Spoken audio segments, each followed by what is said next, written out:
कविता के जरिए कटाक्ष किया था। तो नेहरू जी ने बहुत अच्छे से उनकी कविता को सराहना किया था। नेहरू जी ने अटल बिहारी वाजपेयी जी के यहाँ पर ईडी सीबीआई नहीं भेजी थी। विचारधारा ये है, जो जनता के मुद्दे उठाएगा, चाहे वो पत्रकार हो, चाहे वो एक्टिविस्ट हो, चाहे वो विपक्ष का नेता हो, चाहे वो बेटियों के बलात्कार पर कोई बोल रहा हो, तो ये सब पर ईडी सीबीआई और मुकदमे पर भेज करके डरा दिया जाए। आपके आराध्य, आपके ईश्वर, आपके इष्ट, आप जिस भी धर्म से ताल्लुक रखते, जिस भी बिरादरी समाज से ताल्लुक रखते, जिस भी इष्ट को आप मानते, अगर मैं गलत बोलूँगी तो आप मेरी खिलाफत करेंगे। आप अपने भगवान को भगवान नहीं मान रहे हो तो इसका मतलब तुम सनातन पे धब्बा हो, तुम तो पैसे कमाई करने आए हो, तुम तो हिंदू भी नहीं हो। नहीं, मनोज मुंतशिर शुक्ला का विरोध करते आप लोग करो ना, या जो मुख्यमंत्री प्रचार करने के लिए तो चले गए। सरकार के, केंद्र सरकार के कुछ मुख्यमंत्री मनोज मुंतशिर का प्रचार करते, लेकिन गलत बात पे तुम फिर कहे के हिंदू। 5 लाख से ज्यादा घर जो है प्रभावित हो गए, परिवार 1 लाख से ज्यादा लोग आ गए हैं मणिपुर को छोड़ करके, और आप 8,000 करोड़ के प्लेन में बैठ करके अमेरिका चले गए 21 तोपों की सलामी लेने। कर्नाटक चुनाव में बजरंग बली को मुद्दा बनाया था बीजेपी वालों ने। अब बजरंग बली को मुद्दा बनाया, अब उनकी भावना अपमान इस तरह का हो रहा है, तो मनोज मुंतशिर जैसे लोगों पर क्या कार्रवाई नहीं होनी चाहिए? अब वो बायकाट गैंग का है जो हर पिक्चर का विरोध करते थे, ठीक, नीतियों का विरोध करते थे। अब वो बायकाट गैंग क्यों नहीं आ रहा कि बजरंग बली को मुद्दा बनाने वाले देश के प्रधान सेवक प्रधानमंत्री जी वो क्यों नहीं बायकाट कर रहे मनोज मुंतशिर की मूवी आदि पुरुष का? क्यों? क्योंकि मनोज मुंतशिर ने चमचागिरी हद से ज्यादा की और सरकार में बैठे कुछ नेताओं का चमचा बन गया, और इसीलिए नहीं आप बायकाट कर रहे। आपके आराध्य है, आपके ईश्वर, आपके इष्ट, आप जिस भी धर्म से ताल्लुक रखते, जिस भी बिरादरी समाज से ताल्लुक रखते, जिस भी इष्ट को आप मानते, अगर मैं गलत बोलूँगी तो आप मेरी खिलाफत करेंगे। क्यों? क्योंकि आपकी भावना है। मनोज मुंतशिर की भावना ही नहीं थी सनातन धर्म में, इसीलिए उसने ये सब किया।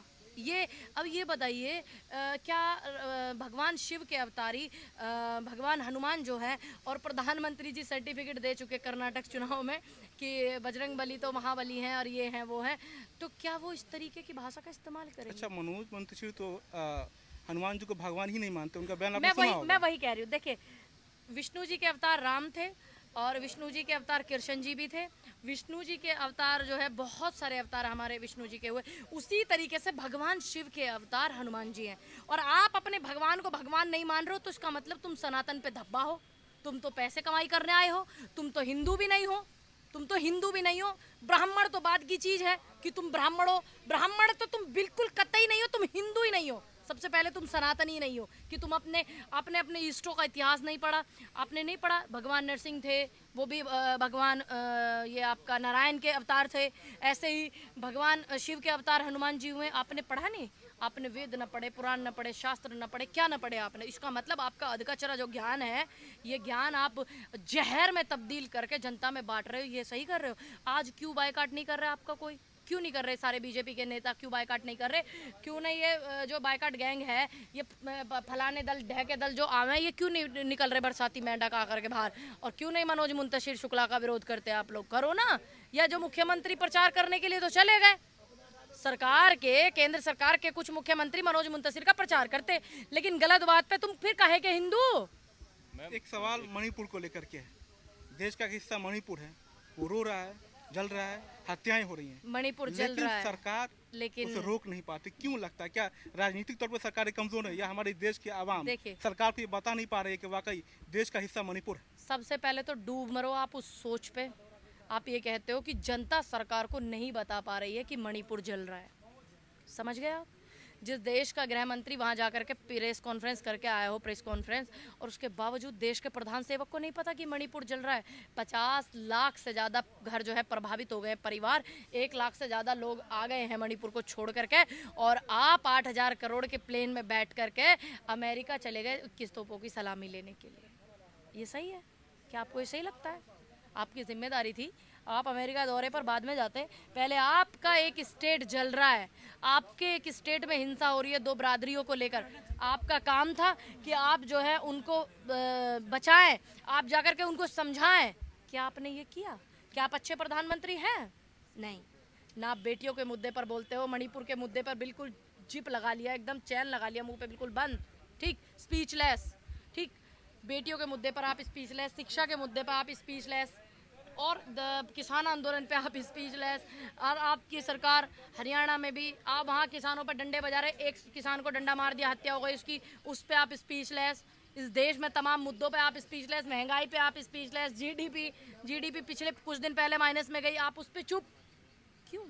इसका मतलब आप अपनी जिम्मेदारी को नहीं निभा रहे हैं। 300,000 करोड़ लाख करोड़ का जो खर्चा आपके प्रिंट मीडिया पे खर्च हुआ है ना, आप उसका हिसाब दो। अब पूनम, एक सवाल ईडी को लेकर के है। आप देखती होंगी ईडी और सीबीआई जिस तरह से विपक्ष के नेताओं पर या विपक्ष के से जुड़े लोगों पर ईडी के छापे पड़ रहे हैं, चाहे वो बिहार हो चाहे वो दिल्ली हो। क्या लगता है कि वाकई दुरुपयोग हो रहा है या वाकई गुनाहगारों को सजा मिल रही है? देखिए, बिल्कुल संस्थाओं का दुरुपयोग हो रहा है। जब नेहरू जी बैठे थे एक प्रोग्राम में, अटल जी ने अपनी कविता के जरिए कटाक्ष किया था, तो नेहरू जी ने बहुत अच्छे से उनकी कविता को सराहना किया था। नेहरू जी ने अटल बिहारी वाजपेयी जी के यहाँ पर ईडी सीबीआई नहीं भेजी थी कि इन्होंने पूरी जनता के सामने कविता के जरिए मुझ पे कटाक्ष किया है। ईडी सीबीआई नहीं भेजी थी। पहले की सरकार ऐसी होती थी। ये कांग्रेस विचारधारा है।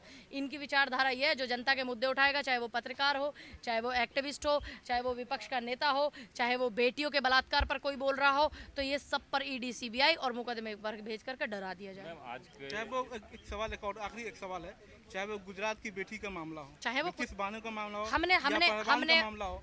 हमने इस मुद्दे को भी उठाया था कि बलात्कारियों को रिहा किया जा रहा है। हमने तो इसको भी उठाया था। आपने नहीं देखा मेरा स्टेटमेंट? तो इसमें जब आप पे एक्ट लगा और आपको पुलिस ने अरेस्ट नहीं किया, और उसके बावजूद आप आरोपी को, आप जो किसान आंदोलन के दौरान किसानों पर हत्या करने वाला व्यक्ति, उसके बाप को आप संसद में बिठाते हो और वहाँ अखंड भारत का बोर्ड लगाते हो। वो तो कह रहे हैं कि झूठा मुकदमा हमने दर्ज करा दिया, गलती से उन्हें माफी मांग ली है, उनको देखिए, दर्ज होना चाहिए।